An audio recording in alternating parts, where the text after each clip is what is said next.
తల్లి సేను మేస్తే బిడ్డ గట్టును మేయదు, మేస్తదా? అది సేలోకి దిగుతుంది. తల్లి బూతులు మాట్లాడితే పిల్లలు పద్యాలు మాట్లాడతారా? వాళ్ళ బూతులే మాట్లాడతారు. తండ్రి తాగుబోతైతే కొడుకు పద్యాలు చెబుతాడా? ఆడు నువ్వు సారా తాగావు, ఇడు బ్యాందీ తాగుతాడు. నువ్వు బ్యాందీ తాగితే ఆడు బీరు తాగుతాడు. నడుతున్నాం చెయ్యరా. తలకాయలు చేసిన పనులు ఖచ్చితంగా తోకలు చేస్తాయి. మీరు గుర్తుపెట్టుకోండి, ఈ తండ్రి తమ్ముళ్ళు అంటే తండ్రి చిన్నాన్న చేసిన పనుల యొక్క ప్రభావం ఏమి ఎరగన ఆ కుర్రోడి మీద పడిందా లేదా? ముఖ్యమైన సంగతులు చెప్పి నేను ముగిస్తాను. పిల్లలు పుట్టక ముందు ఎలా ఉన్నామో తెలియదు, కానీ పిల్లలు పుట్టిన తర్వాత సంపాదించే 10 రూపాయల్లో కూడా యథార్థత ఉండాలి. నువ్వు ఎలా సంపాదించావు మీ పిల్లలు చూడరనుకుంటున్నావా? నువ్వు ఎలా గొడవాడతావు వాళ్ళు చూడరనుకుంటున్నావా? నువ్వు ఎవరెవరితో మాట్లాడుతున్నావు వాళ్ళు చూడరనుకుంటున్నావా? నువ్వు ఎక్కడెక్కడ ఏ టైంకి ఏది దాచి తెస్తున్నావు చూడరనుకుంటున్నావా? అన్నీ చూస్తారు. ఖచ్చితంగా వాళ్ళకి తెలిస్తే. అందుకని అంటున్నాను, తల్లి సేను మేస్తే బిడ్డ గట్టును మేయదు, మేస్తదా? అది సేలోకి దిగుతారు. తల్లి బూతులు మాట్లాడితే పిల్లలు పద్యాలు మాట్లాడతారా? వాళ్ళ బూతులే మాట్లాడతారు.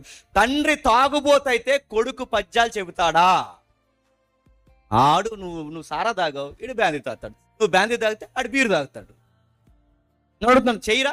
తలకాయలు చేసిన పనులు ఖచ్చితంగా తోకలు చేస్తాయి. మీరు గమనించండి, ఈ అబ్బాయి ముందు పెద్ద టాస్కే ఉంది. తాతయ్య పేరు చూస్తే చాలా గొప్ప, నాన్న పేరు చూస్తే ఊరంతా తిట్టుకునే పనికి మాలిన పేరు. తాతయ్యని ఫాలో అవ్వాలా, నాన్న ఫాలో? ఆ ఏడుపులో చిన్నప్పటి నుంచి ఏడుపు పాటలు రాశాడు. ఏంటి ప్రభా నా లైఫ్ ఏంటి, నాకేం అర్థం అవ్వట్లేదు. తాతయ్య ఇచ్చిన సేవను లెగసీని కంటిన్యూ చేయాల్సిన నేను మా నాన్న చేసిన పనికి ఒక్క చుట్టం మా ఇంటికి రాడు, ఒక్క స్నేహితుడు మా ఇంటికి రాడు, ఒక్కడు నాతో ఆడుకున్నాడు. నాకు స్నేహితులు ఎవరైనా ఉంటే చీకటి తప్ప ఇంకేముంది? గదిలో ఏడ్చి గదే నాకు స్నేహం అయిపోయింది. నా బతుకేటి నాకు అర్థం కావట్లేదని ఏడ్చాడు. ఎంత ఏడవాళ్ళు ఏడ్చాడు. అందరూ ఆ అబ్బాయిని తిట్టుకోవడం మొదలు. అందుకే నేను చెప్తున్నాను, చాలామంది పెద్దవారు పనికిమాల గొడవల్లోకి సర్రం దూరేస్తారు. మన విలేజుల్లో దూరేస్తారు కదండి. ఆడాడు గొడవ పెట్టుకుంటే మధ్యలో నీకు ఎందుకు? ఆడాడు రోడ్డు మీద గొడవ పెట్టుకుని లింగి బైక్ కట్టుకుని వెళ్ళిపోతాడు. లుంగి బైక్ కట్టుకుని నువ్వు ఎందుకు వెళ్ళిపోతున్నారా? నేను అడుగుతున్నాను. ఆడాడు గొడవ పెట్టుకుని మధ్యలోకి వెళ్ళిపోతావు, లుంగి బైక్ కట్టుకుని. ఆడిని గింట ఆడు నిన్ను కొట్టినా, నిన్ను ఆడు కొట్టినా, ప్రతి పనికిమాల గొడవలో దూరితే, నీ పొరపాటున ఏదైనా ఎఫ్ఐఆర్ పడితే, నిన్ను పోలీసులు తీసుకెళ్ళిపోతే ఆ ప్రభావం ఎవరి మీద పడతాది? పిల్లల మీద పడదా? మీ నాన్న పోలీసులు తీసుకుని అంటారు. ఇలా ఆడుకునేటప్పుడు వీళ్ళకి పైన పాట, సరిగ్గా ఆడుకునేటప్పుడు ఆ విషయాలు ఎత్తుతారు. ఈ మాట అంటున్నాను ఏమనుకోకండి, అనుకున్న పర్లేదు, కొంచెం గుండెలో పెట్టు. మీ అమ్మ వాళ్ళతో మాట్లాడుతుందంట కదరా అంటారు, తెలుసా పిల్లలు? మీ నాన్న లేనప్పుడు ఎవరితోనో ఫోన్ ఇవన్నీ పిల్లలు అంటారు, మాట్లాడతారు, చూస్తారు. అందుకే ఒకప్పుడు పెద్దోళ్ళు గొడవనప్పుడే పిల్లలు లోపలికి వెళ్ళి ఆగానేవారు. ఇప్పుడు సంకన వేసుకుని ఆడేస్తున్నారు గొడవ, కార్యపత్రి ఇద్దరు. ఒకప్పుడు పిల్లలు ఉంటే ఆగానేవారు. మా ఇంట్లో కూడా తలపడి కూడా ఉండవా? మేము దేవదూతలం ఏంటి, మాకు ఉంటాయి ఉండవా? మా ఆవిడ అప్పుడప్పుడు నాకు తెక్కలేసిపోయి మాట్లాడుతుంది. ఆ టైంలో మా పెద్ద పాప అలా చూస్తుంటుంది, ఆగు. ఆ పిల్లలు లోపలికి వెళ్ళాక ఇప్పుడు డ్యాన్సే మాట్లాడదాం. వాళ్ళు చూస్తారు, ఖచ్చితంగా చూస్తారు. కొట్టను కానీ ఆ పిల్ల ముందు కేకలేసిన ఆ పిల్ల అన్ని గమనిస్తారు. నా మాట మీకు అర్థమవుతున్నాయి? చిన్న పిల్లలకి 2 years 3 years వచ్చినాయంటే వాళ్ళకి అర్థమవుతాయి. కొన్నిసార్లు ఎంత కోపం ఉన్నా వాళ్ళ ముందు మనం బిగించేసుకోవాలి. అందుకే పిల్లలకి ముందు అంట ఈ ప్రభావం ఆ పిల్లల మీద పడిందట. ఏడ్చాడు, చిన్నప్పటి నుంచి ఏడ్చాడు. ఏం చేయాలో అర్థం కాని పరిస్థితి. కానీ గమ్మత్తని చెప్పనా, 1 రోజు ఏడుస్తావు, 2 రోజులు ఏడుస్తావు, 3 రోజులు ఏడుస్తావు. నీ ఏడుపు నీ చుట్టాలు చూస్తారు లేదా నాకు తెలియదు కానీ, నీ ఏడుపు నీ స్నేహితులు చూస్తారు లేదు తెలియదు కానీ, నీ ఏడుపు ఎవరెవరో చూస్తారు లేదు నాకు తెలియదు కానీ, నీ ఏడుపు నీ నమ్మదగిన దేవుడు చూస్తాడు. చూశాడు. ఎంతకాలం తర్వాత చూసావు ప్రభు అంటే 20 సంవత్సరాల తర్వాత చూసావు. అప్పుడే ఎందుకు చూసావంటే దేవుడికి ఎప్పుడు చూసి ఎప్పుడు సమాధానం ఇవ్వాలో తెలుసు. అంతకుముందు సమాధానం ఇచ్చిన ఆయన కార్యాలకు సరిగ్గా కుదరవు, కానీ ఎప్పుడు సమాధానం ఇచ్చిన సరిగ్గా వయసు వచ్చాక సమాధానం ఇచ్చాడు. ఎక్కడ ఎలా ఒకసారి మీరు చూడండి. వీరందరూ దేవుని వాక్య విషయంలో రాజునకు దీర్ఘదర్శియగు గొప్ప చేయుటకే హేమానుకు 14 కుమారులను 3 కుమార్తెలను. బాగా వినండి, అక్కడ ఎంత బాగుంది చూడండి. హేమాను సంతతిని గొప్ప చేయుటకంటే, ఇప్పుడు బాగా వినండి, ఏవేలు వలన ఏవేలు సంతానమైన హేమాను బాధపడ్డాడు. మన అడుగుతున్నా, తండ్రి బాగోకపోయేసరికి కొడుకు బాధపడ్డాడు. ఇక్కడ యామాను తండ్రిగా బాగుండేసరికి యామానును బట్టి చెప్పండి తన తర్వాత తరమైన సంతానాన్ని దీవించాడు. దేవుడు అంటున్నాడట, ఎట్లాగైనా సరే యామాను సంతానాన్ని గొప్ప చెయ్యాలి. చూసారా మన దేవుడు ఎలా చెప్పిన, ఎక్కడ ఏడుస్తామో అక్కడే మన నోటి నిండా నవ్వు నింపుతాడు. ఎక్కడ హేళన చేయబడ్డామో అక్కడే మనల్ని హెచ్చిస్తాడు. ఎవరు మన నాశనాన్ని కోరుకున్నారో వాళ్ళే సిగ్గుపడేంత ఉన్నతమైన స్థాయిలో మనల్ని పెడతాడు. ఏ ఊర్లో చుట్టాల పట్టాలు లేరన్నారో ఆ ఊర్లోనే గుర్తుపెట్టుకోండి, నాకు ఎవ్వరు లేరు, నేను అనాథలో ఉన్నాను, మా తాతయ్య వెళ్ళిపోయినా, మా నాన్న ఉన్నా, వీళ్ళందరూ పోయినా నాకు ఎవరున్నారంటే దేవుడు అన్నాడు, డోంట్ వరీ హేమాను, ఏం బాధపడకు, నీకు చుట్టాలన్నా పట్టాలన్నా బంధువులన్నా నీకు అన్నీ ఉంటే వచ్చి తినేసిపోతారు, అంతేనా, అంతకు మించి ఏమైనా ఎరగదీస్తారు మనకాలు, అంతే కదా. ఆ చుట్టాల పట్టాలు ఏం చేస్తారు, బాగుంటే వస్తారు, బాగుపోతారు ఎవడో మాది వెళ్దంటారు. కానీ చుట్టాల కన్నా స్నేహితుడు నీ పాకెట్లో డబ్బులు ఉంటే కూడా ఉంటారు, లేకపోతే ఉండరు. స్నేహితుల కన్నా బంధువుల కన్నా ఎప్పటికీ నేను నిరవక ఎముకనంటే వాళ్ళని నీకు ఇస్తున్నాను. ఎంతమంది తెలుసా? 17 మందిని ఇస్తాను. ఇప్పుడు చెప్పండి, చుట్టాల కన్నా బంధువుల కన్నా స్నేహితుల కన్నా గొప్ప ఎవరు చెప్పండి? కడుపును పుట్టిన వాళ్ళు కాదా. హేమానికి ఏమి ఇచ్చావు ప్రభు అంటే ఎకరం ఆస్తి ఇవ్వలేదు, కానీ హేమానికి ఏమి ఇచ్చావు ప్రభు అంటే ఎకరాల స్థలాలు బంగ్లాలు దేవుడు ఇవ్వలేదు, కానీ ఆ ఆస్తుల కన్నా గొప్ప ఆస్తులు చెప్పండి, కదిలే ఆస్తులు ఎవరు చెప్పండి? పిల్లల్ని ఇచ్చా. ఆ పిల్లల్ని ముగ్గురు కూతుర్లు ఉన్నారట, 14 మంది కొడుకులు ఉన్నారట. ఇంతమంది పిల్లలు ఆ ఇంట్లో ఉంటే ఆ ఇల్లు ఎలా ఉంటుంటో చెప్పండి. మనకి పిల్లల విలువ తెలియక అలా అరుతుంటాం కూడేస్తుంటాం, కానీ పిల్లలు లేని వాళ్ళు ఇంటికి వెళ్ళి అడగండి, అరుపులుంటే బాగునన్ను ఎదురు చూస్తారు. మనకు పిల్లలుంటే మనం వాళ్ళు చేసే పనులకి మనం సిరాకు పడతాం, ఆ గోళ్ళ అలా రాసి ఇలా రాస్తుంటే. కానీ పిల్లలు లేని ఇంటికి వెళ్ళి చూడండి, ఆ గోళ్ళ మీద ఆ మరకలు ఫోటోలు తీసుకుని ఫ్రేమ్లు కట్టించుకుంటాం.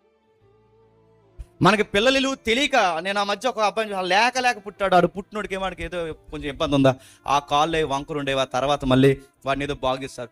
ఏం అనలేదండి, ఆ రోజు మేము అందరం అక్కడ ఉన్నాం, ఏం అనలేదు. వాళ్ళ నాన్నే అందరితో మాట్లాడుతున్నప్పుడు నాన్నని పిలిచాడు, ఏట్రా మాట్లాడుతుంటే పిలుస్తామని.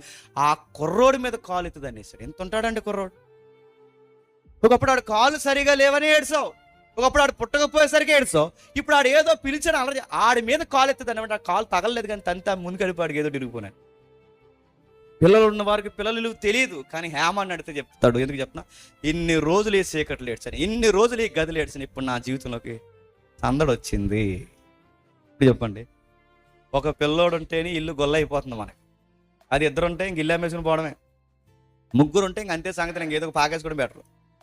అలాంటిది 17 మంది పిల్లలంటే ఆ ఇల్లు ఎలా ఉంటుంది చెప్పండి? రోజు పండగే, అలా పరిగెడతారు, ఎలా పరిగెడతారు, అలాగే వెళ్తారు, ఇందులో చూస్తారు, బీరోలో చూస్తారు, అందులో చూస్తారు, ఇలా చూస్తారు, వాళ్ళందరికీ నడుతున్నారు. ఏమానికి ఎంత సందడిగా ఉంటుందండి. అలా సందడి వచ్చిన జీవితం, ఎదిగారు, పెద్ద పిల్లలు అయిపోయారు. ఆ పెద్ద పిల్లలు అయిపోయిన తర్వాత మనమైతే ఏం చేస్తాం చెప్పండి? కొంచెం రిటైర్మెంట్ వయసుకి వచ్చాక నీ దగ్గర 15 రోజులు చెప్పండి, నాకు గుర్తు రావట్లేదు, నీ దగ్గర 10 బోటి గోంగూర ఉండరే వస్తా నీ వారం అన్నాడు. ఇంక ఏ ఏడుపులు మనకి, మన పిల్లలు సెటిల్ అయితే మన ఏడుపులు చెప్పండి. నీ దగ్గర 15 రోజులు, నీ దగ్గర 15 రోజులు, నీ దగ్గర వారం. ఈ తిరుగులు సరిపోద్దు, కానీ ఆయన అలా చేయలేదు. 15 రోజులు అనలేదు, కానీ 15,000 లాగా ఏమన్నాడు తెలుసా? ఆయన చేసింది ఏంటో తెలుసా?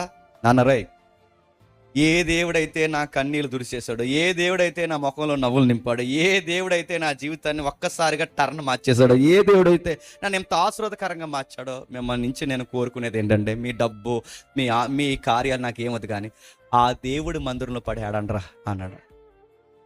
ఆ దేవుడి మందిరంలో పడి ఉంటాడంటే ఆ కొడుకుల్ని అందరిని ఏం చేశాడు చెప్పిన? వర్షిప్ నాయకులను చేశాడంటే, ఆరాధికులుగా మార్చాడు. ఆ కొడుకుల్ని ఎంత బాగా తయారు చేశాడంటే, వాళ్ళు నిలబడి పాటలు పాడినా, దేవుని సన్నిధిలో పరిచయం చేసిన, ఎక్కడి నుంచి ఏం దిగొస్తుందో తెలుసా?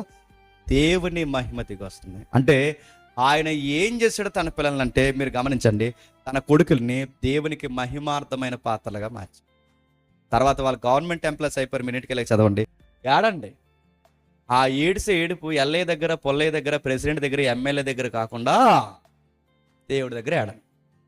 అది సంవత్సరం ఏడుస్తారు, 2 సంవత్సరాలు ఏడుస్తారు ఏడండి. మనం ఏం చేస్తాం? సినిమా కష్టాలు చెప్పుకున్నట్టు వెళ్ళి దానయ్య గాడికి, పొల్లయ్య గాడికి చెప్తాం, ఇలా కూర్చో, అసలు మాకు ఏం జరిగిందంటే ఆడేమైనా ఆరుతాడా తిరుగుతాడా? మనందరూ చుట్టాలు చెప్పుకుంటాం మాకు ఎంత బాధ జరిగిందని.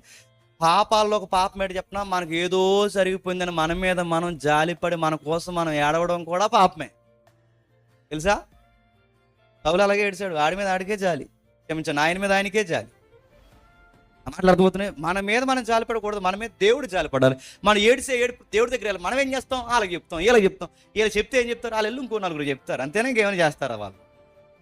అంటే ఎవరి దగ్గర ఏడకండి. మన కన్నీరు ఈ లోకం విలువగా చూస్తుందో లేదో నాకు తెలియదు, కానీ మన కన్నీళ్లను కవులలో దాచుకునే ఒకే ఒక వ్యక్తి దేవుడు. గుర్తుపెట్టుకో, ఆయన దాచుకుంటాడు, ఆ కన్నీళ్ళకి జవాబిస్తాడు, బూడిదకి ప్రతిగా పూదండనిస్తాడు. ఎంత ఏడుస్తావు ఏడు, నిన్ను ఆశీర్వాదకరంగా మారుస్తాడు. మరి చెప్పనా, తాతయ్య పరువు మళ్ళీ నిలబెట్టింది ఎవరు చెప్పండి? హేమాను. తాతయ్య యొక్క లెగసీని కంటిన్యూ చేసింది ఎవరు చెప్పండి? హేమాను కొడుకులు. వయసులో ఉన్న పిల్లలు అక్కడక్కడ కనబడుతుంది. మీరు గుర్తుపెట్టుకోండి, మన పేరెంట్స్, మీ అమ్మ గయ్యాల గంప అయినా, మీ నాన్న తాగుబోతు సన్నాసిగాడైనా, ఎలాంటోడైనా మీ కుటుంబం పరువు మీరు బయట మాట్లాడకూడదు. నేను నిజంగా చెప్తున్నాను. ఎందుకు అలా బయట చెప్పుకోకూడదంటే మీరు గమనించాల్సింది, తల్లిదండ్రులను చెప్పండి సన్మానించి. వాళ్ళు ఎలాటోలైనా సన్మానించాలి. వాడు తాగుబోతైనా గౌరవించాలి, అమ్మ గయ్యాలైనా గౌరవించాలి. వాళ్ళ గౌరవాన్ని బయట చెప్పకూడదు. చాలా మంది పిల్లలు కాలేజీకి పోయి స్కూల్కి పోయి మాట్లాడతారు. చెప్పిన మా నాన్నకి ఏమీ తెలియదు చెప్పండి, మా అమ్మకి ఏమీ తెలియదు, నేనే మా ఇంట్లో సైంటిస్ట్ అని చెప్పుకుంటే వాళ్ళు బయటకు వెళ్ళి అది చెప్పొచ్చా? అలా అనొచ్చా? మా అమ్మకి ఏమీ తెలియదు అలా చెప్పొచ్చా? ఇవి బయట వాళ్ళు చూస్తలేదు, దేవుడు చూస్తాడు. మీ అమ్మ నాన్న గౌరవించాలి, చూస్తారు. అందుకే వీళ్ళ నాన్న చిన్న తెలాటోలైనా ఎక్కడైనా నోరిపి చెప్పాడు. మనం ఇవన్నీ చదువుతున్నాం కాబట్టి వాళ్ళ ఇంట్లో ఏం జరిగిందో మనకు అర్థమవుతుంది, కానీ తన నోటంటూ స్వయంగా చెప్పాడా? అల్లే కాదు. మీరు చూడండి, యోసేపు కుటుంబంలో ఒక్కరు తినమైన వాళ్ళు ఉన్నారా? వాళ్ళ నాన్న సగం జీవితం లవ్ స్టోరీలతో జరిపోయింది. యోసేపు గారు నాన్నగారు యాకోబు గారు, వాళ్ళ చెల్లి లేకుండా అమ్మాయికేమో ఏదో అత్యాచారం జరిగింది. వాళ్ళ అన్నయ్యేమో పక్క ఊర్లో ఉన్న వాళ్ళందరూ నరికి పాడేస్తారు. అందరి మీద మర్డర్ కేసులు ఉన్నాయి. ఒక్కరైనా కుదురుగా ఉన్నారు. వాళ్ళ అమ్మేమో అదొక గయ్యాలి గంప, ఎవరో రాహేలా. వాళ్ళ చిన్నమ్మేమో అదో రకం. అటు వాళ్ళ నాన్నకి ఇలా ఆయనకి మధ్యలో ఇరుక్కుపోయిన ఒక అమాయకురాలు, అబ్బాయి తర్వాత ఆడు బెట్టింగ్ నేర్చుకుందండి. ఒక్కరైనా ఇంట్లో సరిగ్గా చెప్పేవాళ్ళు ఉన్నారా? చెప్పుకోదగ్గోళ్ళు ఎవ్వరు లేరు. కానీ ఎక్కడైనా యోసేపు వాళ్ళ ఫ్యామిలీ కోసం తక్కువ చేసి మాట్లాడా? దావీదు ఇంట్లో కూడా దావీదు గారిని సరిగ్గా పట్టించుకోరు. దావీదు గారు ఎక్కడైనా వాళ్ళ నాన్నగారిని తిట్టుకున్నాడా? మనం నేర్చుకోవాల్సింది ఏంటి చెప్పినా, పెద్దలుగా మనం నేర్చుకోవాల్సింది, మనం చేసే పనులు పిల్లల మీద పడతాయని మనం నేర్చుకోవాలి. పిల్లలకు ఉన్నవారు నేర్చుకోవాల్సిన పని ఏంటంటే, ఆ పెద్దోళ్ళు ఎలాటోళ్ళైనా నోరిప్పి బయట ఎక్కడా చెప్పండి చెప్పకూడదు. ఈ రెండు ఏ ఫ్యామిలీలో అయితే ఉంటాయో ఆ ఫ్యామిలీని త్వరలోనే దేవుడు చెప్పండి దీవిస్తాడు. హేమాను జీవితం అద్భుతంగా మారిపోయింది. కదిలే వంశవృక్షంగా మారిపోయారు, దేవునికి ఆశీర్వాదకరంగా మారిపోయారు. హేమాను సంతతి దేవుడిని వర్షిప్ చేయడమే కాదు, హేమాను యొక్క తగ్గింపు ఏడుపు, ఆ ఏడుపులు ఎవరిని గుర్తు చేస్తాయంటే ప్రభు అయిన యేసుక్రీస్తు వారిని గుర్తు చేస్తాయి. ఎందుకంటే హేమాను 20 సంవత్సరాలే ఏడ్చాడు, ఆయన ప్రభు అయిన యేసుక్రీస్తు వారు శరీరధారి ఉన్న దినముల్లో చెప్పండి జీవితం అంతా ఏడ్చాడు. ఎవరి కోసం ఏడ్చాడంటే, హేమాను తన కోసం తాను ఏడ్చాడు. హేమాను తన భవిష్యత్తు ఎలా అయిపోతుందని ఏడ్చాడు. కానీ యేసుక్రీస్తు ఎవరి కోసం ఏడ్చాడు చెప్పిన? నీ కోసం, నా కోసం ఏడ్చాడు, అందరి కోసం ఏడ్చాడు. ఆయన కన్నీళ్ళ జవాబే ఈరోజు ప్రశాంతంగా మీరు ఎక్కడ కూర్చున్నారు, నేను ప్రశాంతంగా ఇక్కడ నిలబడ్డాను. హేమాను ఏడుపు తన కుటుంబాన్ని బాగు చేస్తే, యేసుప్రభు ఏడుపు చెప్పండి మనల్ని బాగు చేస్తుంది, మన పిల్లలను బాగు చేస్తుంది, మన బతుకులు బాగు చేస్తుంది, ఈరోజు మన జీవితాలు నిలబడుతుంది. అందుకే హేమాను కన్నీళ్ళ కన్నా విలువైన కన్నీళ్ళు ఎవరో తెలుసా? యేసుక్రీస్తు వారి యొక్క కన్నీళ్ళు. ఆ కన్నీళ్ళకి మనం ఏమిచ్చి రుణం తీరుస్తాం? ఏమిచ్చి రుణం తీయలేం. ఆయన గురించి 4 పాటలు పాడుకోవడం, ఆయన గురించి 4 మాటలు వినడం, కలిగింది ఏదో ఉంటే ఆయన పరిచర్యకి సహకరించడం, ఆయనని ఘనంగా మన బ్రతుకుల్లో, మన మాటల్లో ఆయన అంటే తెలియని వారికి మనం పరిచయం చేయడం. ఇదే ఆయన మన నుంచి కోరుకున్నాం. అందుకే మన పిల్లలు చదివినా యేసు ప్రభుకి గౌరవం వచ్చేలా చదువుకోవాలి. మన ఉద్యోగాలు చేసినా యేసు ప్రభు గౌరవం వచ్చేది. ఇందాక చెప్పాడుగా, వాళ్ళకి ఏమీ రాని ఏదో లేక మొత్తం మీద అంజలి చేసి చెప్పండి, అదే మసిపూసి మారిగా చేసి ఏదో చేయొచ్చు అని నేను అడుగుతున్నాం. ఎందుకు ఇలా మోసం చేసే అవకాశం, ఎందుకు మోసం చేయలేదంటే ఆ కొనుక్కున్నోడికి అర్థమవుతుంది. ఎందుకంటే ఆయన పాస్టర్ గారు ఎందుకు అలా చేయలేదని. కానీ ఎవరికి మహిమ చెప్పండి? అందుకే 10 రూపాయలు సంపాదిస్తున్నప్పుడు మనం దేవునికి మహిమ తేవాలి. మన పిల్లలు చదువుకున్నప్పుడు దేవుని మహిమ తేవాలి. మన ఉద్యోగాలు, మన పనులు, ప్రతిదీ ఏం చేసినా దేవుని ఎందుకు మనం మహిమ తేవాలి అంటే, మనకు ఒక రక్తం ఇచ్చాడు, ప్రాణం ఇచ్చాడు, శరీరధారి అన్న దినముల్లో మన కోసం ఏడ్చాడు, మరణించాడు, తిరిగి లేచాడు, మళ్ళీ వస్తాడు. ఈ కన్నీళ్ళు ఏమైనా ఉంటే శాశ్వతంగా తుడిచేస్తాను. అందుకు యేసు ప్రభు కోసం బతారు. అందుకే ఆయన పట్టుకుని ఏలాడితే మన పిల్లలు బాగుంటారు, మన సంపాదన బాగుంటుంది, మన జీవితం దేవుడు మనం దీవించును గాక. ఆమేన్, ఆమేన్.